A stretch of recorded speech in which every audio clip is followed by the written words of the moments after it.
So, have you ever watched a political headline unfold and just thought to yourself, is this pure chaos or is it actually highly calculated? Well, let's jump right into this explainer. We're going to unpack the source material that details the historical and honestly the deeply psychological building blocks that forge the highly unpredictable leadership style of the 47th US president. Because when we really analyze this content, it becomes super clear that what a lot of people perceive as momentary, random impulses are actually the direct results of ingrained lessons learned over decades. We'll be tracing the construction of this psychological armor phase by phase. We're talking family roots, military school lessons, Cohn's 6 rules, social media weapons, the art of negotiation, and finally, foreign policy. Starting right off with Phase 1, family roots. Our analysis begins way back in 1950s Queens.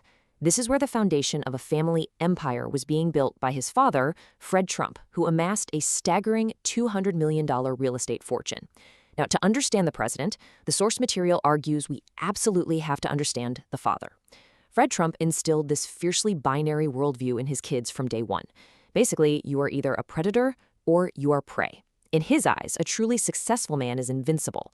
Showing weakness, literally not an option. Young Donald closely observed his older brother, Freddie, who naturally had a bit of a softer nature, completely failing to meet their father's ruthless expectations. Freddie's hesitation was met with intense disapproval. So to survive this incredibly demanding household dynamic and to win his father's elusive approval, Donald realized he had to adopt an entirely different, highly aggressive persona. If Freddie hesitated, Donald was going to do it without asking permission and definitely without apologizing. Now, when you hear a phrase like, "I'm as tough as my father," your immediate assumption is probably that it's just a statement of immense pride. But according to his niece, clinical psychologist Mary Trump, this early aggressiveness wasn't necessarily born out of organic bravery. Actually, it was more like a heavy psychological armor, worn entirely out of fear. See, in the Trump household, love wasn't unconditional. It was strictly measured by your utility and your toughness. Donald learned very early on that being wildly unapologetic, being totally unpredictable, was the absolute best way to ensure he never appeared weak to the one man whose opinion mattered most. And this is a massive takeaway for us, because it shows exactly how childhood survival mechanisms can eventually scale up into adult leadership styles. Let's move on to Phase 2, military school lessons. By 1959, the chaotic independence of his queen's childhood kind of hit a brick wall. His rebellious behavior at a regular prep school got to be too much, so his father sent him away to the New York Military Academy. Talk about a culture shock. He went from doing whatever he wanted to an environment entirely defined by strict rules, absolute hierarchy, and rigid logic. This sudden forced submission was supposed to be profoundly humbling, a way to break defiance and aggressively mold compliance. Enter Drill Sergeant Theodore Dobius, a guy infamous for fiercely disciplining cadets. Now, most traditional students faced with this kind of authority chose one of two paths. They either fought back and inevitably failed, or they completely submitted to the strict discipline. But the source notes that Trump carved out a fascinating third path. Instead of cowering, he flipped the script through manipulation. He learned to project intense, unyielding strength alongside an exaggerated respect for power. By projecting this specific aura, he managed to avoid punishment by essentially convincing this hardened drill sergeant to treat him as a peer, an equal, rather than just another subordinate. He internalized a profound lesson here. Authority figures often respect raw strength and prey on weakness. It's like a direct echo of the lessons from his childhood home. All right, Phase 3, Cohn's 6 rules. Fast forward 7 years after military school to the 1970s. Trump is facing a massive racial discrimination lawsuit from the Justice Department. Seasoned lawyers are telling young Donald, just settle the case quietly. But then he meets the notorious lawyer Roy Cohn, the man who would hand him his ultimate playbook. Cohn steps in and says, no way, tell the government to go to hell and countersue them. Over their 13-year relationship, Cohn gifted Trump a rigid 6-part methodology. Ready for this? 1. Never admit fault. 2. Always counterattack. 3.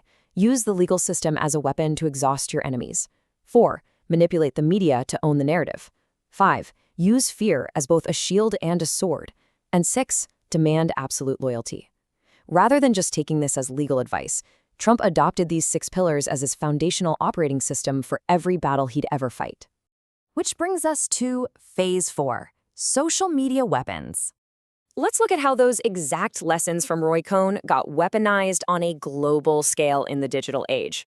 With over 11.5 million followers on Truth Social, Cohn's fourth rule, manipulate the media, is in full, undeniable effect.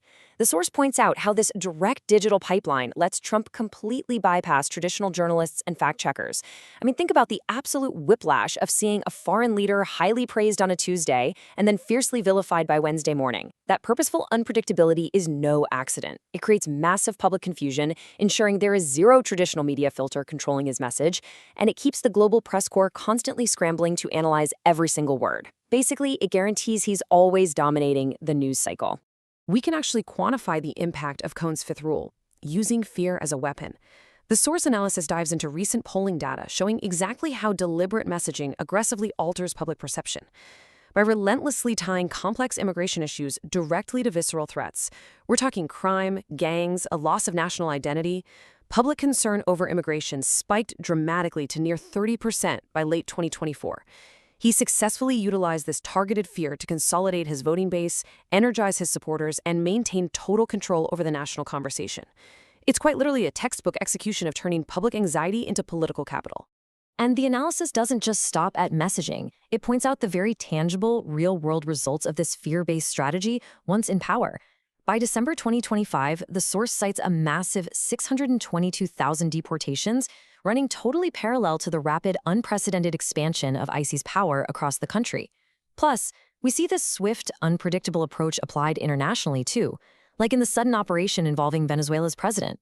The whole point is to project an image that the United States can and absolutely will take overwhelming action to protect its interests. The unpredictability forces adversaries to constantly second-guess American responses. It's using fear as both a defensive shield and an offensive sword on the world stage.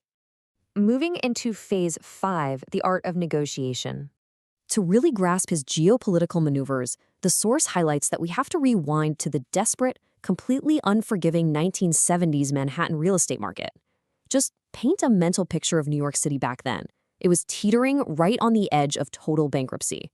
The situation was so dire that even the President of the United States famously refused to bail the city out. Banks were terrified, they were refusing to lend money to almost anyone. Yet, looking at the completely dilapidated Commodore Hotel near Grand Central Station, a massive, decaying project that any rational bank wouldn't touch with a 10-foot pole, a young Donald Trump saw his ultimate prime opportunity.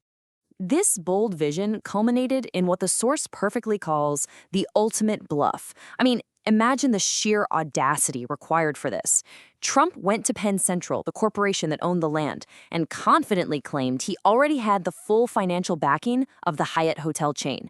Then, he literally turned right around, went to Hyatt, and claimed he already had the prime land fully secured from Penn Central. The kicker? He had absolutely neither, but by projecting total confidence, refusing to show a single ounce of doubt, and urgently selling the desperate city government on a massive 40-year tax break by promising to single-handedly create jobs, he pulled it off. From a position of zero leverage, he successfully negotiated as if he were the sole savior of New York City. Finally, Phase 6, foreign policy. The source beautifully illustrates how this exact 1970s real estate negotiation mindset was copy-pasted directly into the highest office in the world. Trump views international law and historic alliances not as sacred, unbreakable bonds, but as highly flexible tools for leverage. Where traditional diplomacy looks at an alliance like NATO through the lens of long-term, stable global security, Trump views it purely transactionally. He demands immediate financial fairness and burden sharing. He consistently shocked the international community by pulling funding and abruptly withdrawing from major global organizations simply because he felt they were shortchanging American citizens. To him, an international treaty is really just another real estate contract. If the terms aren't profoundly favorable to you right now, you publicly threaten to walk away to instantly create leverage. Now, historically, when incredibly wealthy businessmen like Warren Harding or Herbert Hoover became president, they ultimately bowed to the traditional, polite decorum of the political arena. They adapted to Washington. But the source notes that Trump did the exact opposite, and that is exactly why his time in office feels so historically disruptive. He relentlessly forced the entire political world to submit to him and his erratic, aggressive real estate tactics. He brought the unwritten, cutthroat rules of 1970s Manhattan property development straight to the highest levels of global diplomacy. And that leaves us with a profound final thought from the analysis. While leveraging extreme unpredictability, aggressive bluffing, and manufactured fear undoubtedly wins short-term negotiations and forces stunned opponents to the bargaining table, it carries a very serious long-term risk.